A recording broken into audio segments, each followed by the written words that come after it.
নমস্কার, দেখছেন Republic Bangla brand integrated Jack Oliver studio থেকে আপনাদের সঙ্গে জেলা সদর নিয়ে রয়েছে আমি সমাজরেতা। শুরুতেই নজর রাখবো জেলা স্কুলগুলোর দিকে।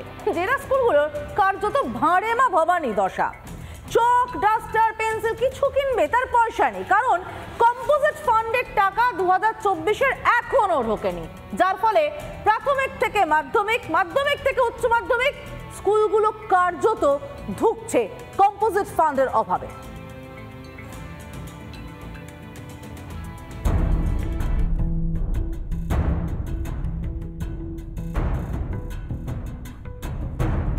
টাকা নেই রাজ্যের সরকারি স্কুলগুলিতে।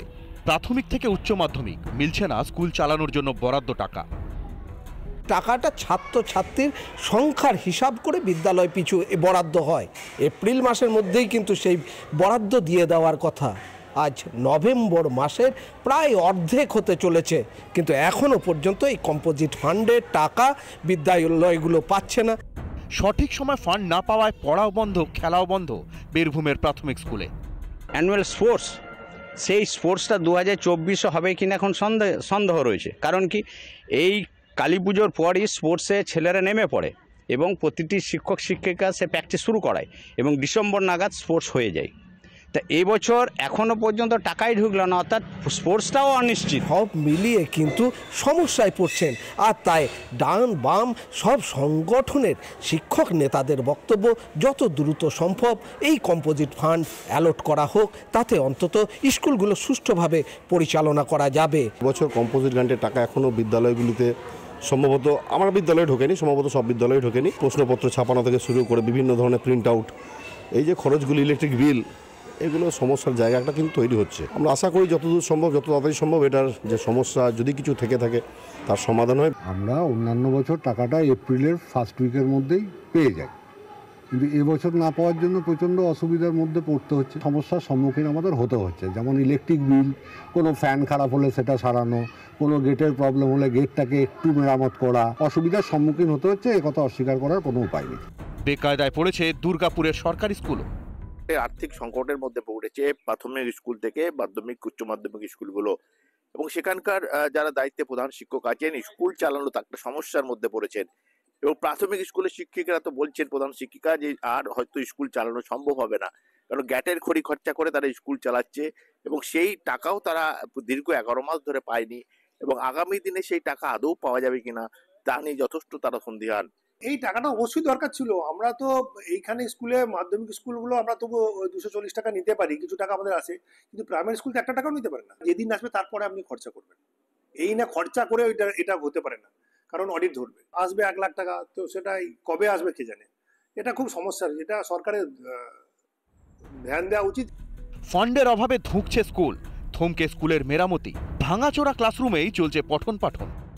স্কুলে আমি একটু দেখাতে বলবো এই ফান্ডের অভাবে কিভাবে স্কুলগুলো দিনের পর দিন ছাদ ভেঙে পড়ছে, কোনো রিপেয়ারিং করতে পারছে না। বাচ্চাদের স্কুল, তারা এখানে বসে ক্লাস করে এবং একটা বড়সড় বিপদের আশঙ্কা সবসময় থেকে যাচ্ছে। বাধ্য হয়ে গাঁটের কড়ি খরচ করতে হচ্ছে স্কুলের শিক্ষকদের। এখনো পর্যন্ত 80,000 টাকা মতন খরচা আমার হয়ে গেছে।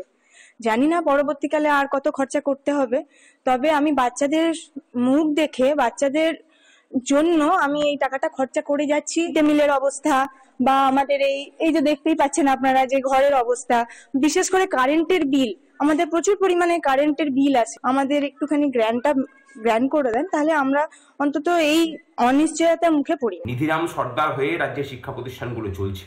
ভাবলে অবাক হবেন যে এই রাজ্যের যে প্রাথমিক শিক্ষা, একটা কোনো সরকারি স্কুলেও সরকারের দেওয়া কোনো কম্পিউটার নেই।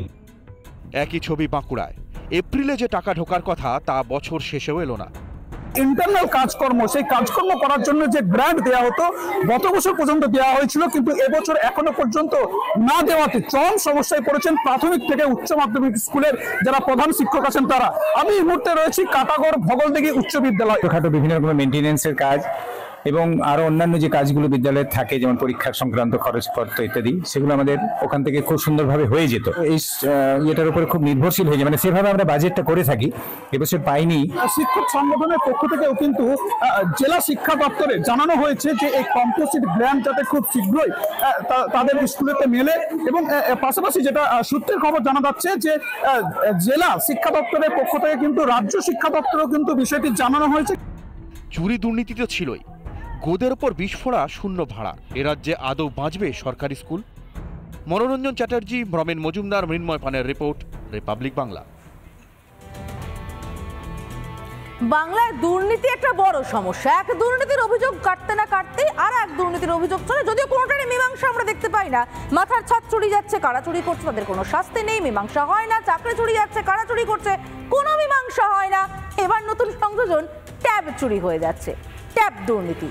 এবং এই চুরি দুর্নীতিতে তৃণমূল শিবিরের অস্বস্তি দিনের পর দিন বেড়েই যাচ্ছে। তৃণমূল কর্মীর যুক্ত হওয়ার পর এবার শাসক নেতার ছেলের নামও জড়িয়ে গেল মালতায়, জানিয়ে তৃণমূল শিবিরে ভয়ঙ্কর একটা অস্বস্তি।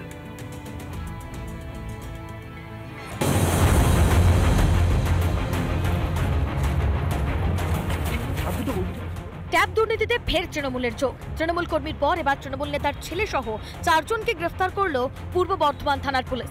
মঙ্গলবার গ্রেফতার হওয়া হাসেম আলীকে জেরা করেই মেলে তৃণমূল নেতার ছেলের হদিশ। গ্রেফতার করা হয় শ্রবণ সরকারকে। যেহেতু শ্রবণ সরকারের বাবা কালিয়াচক 3 নম্বর ব্লকের তৃণমূলের এসসি সেলের সভাপতি, মা শান্তি সরকার তৃণমূলের অঞ্চলের মহিলা সমিতির সভানেত্রী। কৃষ্ণপুর গ্রাম পঞ্চায়েতের পাশেই শ্রবণের ফটোকপির দোকান, একটি সাইবার ক্যাফেও চালাতো। পুলিশ সেই দোকানে হানা দিয়ে বেশ কিছু নথি উদ্ধার করে। ল্যাপটপ, ব্যাংকের পাসবুক বাজেয়াপ্ত করে চলে জিজ্ঞাসাবাদ। পরে শ্রবণকে গ্রেফতার করে পূর্ব বর্ধমানে নিয়ে যায় পুলিশ। তারা পুলিশ যেতে বললো, দোকানটা চেক করলো। তাই জিজ্ঞেস করলাম কিসের জন্য বলেন, কথাটা বললাম। তখন পুলিশ বললো আর কি, ও সভ্যতার সঙ্গে বলেছিল যে ট্যাব কেলেঙ্কারিতে সন্দেহ আছে। আমি খুললাম, ল্যাপটপটা দেখলো ভালো করে, তারপর 2টা ডায়েরি আর এই ল্যাপটপ নিয়ে চলে গেলো পুলিশ। তারপর ছেলেকে নিয়ে চলে গেলো। সকালে আমি গেলাম, তখন ছেলে নাই, ছেলেকে নিয়ে বর্ধমানে গেছে শুনতে পেলাম। আপনার ছেলে কি এরকম ট্যাব কেলেঙ্কারি যুক্ত? না, মোটেই না। আমার ছেলে কোনোদিনই করতে পারে না, এইভাবে করতেছে কাজ, কোনোদিন করতে পারে না। ছেলে কি মানে কি করতো? আমার ছেলে খুবই ভালো, কম্পিউটারের দোকানে কাজ হচ্ছে না, 2-3 মাস থেকে কম্পিউটারটা চালায় না, ব্যাংকে চাকরিটা পেয়েছে। ট্যাব কেলেঙ্কারিতে শাসক যোগ সামনে আসতেই তুঙ্গে উঠেছে দরজা। বিরোধীদের আক্রমণের মুখে রাজ্যের শাসক দল, অন্যদিকে দুর্নীতির দায় ঝাড়তে মরিয়া তৃণমূল। সারা পশ্চিমবঙ্গ জুড়ে তৃণমূল দল এই দুর্নীতির সঙ্গে যুক্ত হয়েছে এবং এই দুর্নীতি একটা বিরাট ব্যাপক আকার নিয়েছে। এটা সাইবার ক্রাইমের তদন্ত হওয়া দরকার এবং দরকার পড়লে সিআইডি সিবিআই করা উচিত। চোরের এবং মিথ্যাবাদী এদের কোনো জাত হয় না, কোনো পার্টি হয় না। এরা বাঁচবার জন্য সব দলের নাম নিয়ে নেয়। সিপিএম আমলের সময় সিপিএমের নাম ভাঙে তো তৃণমূলের এসছে এবং তৃণমূলের নাম ভাঙে। ট্যাব কেলেঙ্কারি কাণ্ডে ইতিমধ্যেই অতিরিক্ত পুলিশ সুপার পদমর্যাদার অফিসারের নেতৃত্বে একটি তদন্ত কমিটি গঠন করেছে মালদা জেলা police. Data is still coming. The primary focus was to freeze the accounts so that it does not go away. Next जो है हम लोग वो KYC details and we are getting from different because it involves different bank accounts, so it's taking time. ঘটনায় গ্রেফতার হওয়া অন্য 3 জন Pintu Sheikh, Jamal Sheikh, Rocky শেখও মালদার বাসিন্দা। রকি এবং পিন্টু বৈষ্ণবনগর থানা এলাকার বাসিন্দা এবং জামাল শেখ কৃষ্ণপুর এলাকার বাসিন্দা। এদের থেকে 15টি পেন ড্রাইভ, ল্যাপটপ, কম্পিউটারের হার্ড ডিস্ক, ডায়েরি, ব্যাংকের নথি বাজেয়াপ্ত করেছে পুলিশ। দীপঙ্কর গোস্বামী ও সন্তোষ দাসের রিপোর্ট, রিপাবলিক বাংলা। নানা ধরনের কন্টেন্ট দেখার জন্য লাইক করুন, শেয়ার করুন আমাদের ফেসবুক পেজ, সাবস্ক্রাইব করুন আমাদের ইউটিউব চ্যানেল। পাশাপাশি অন্যান্য ব্রেকিং নিউজের জন্য অবশ্যই চোখ রাখুন রিপাবলিক বাংলায়।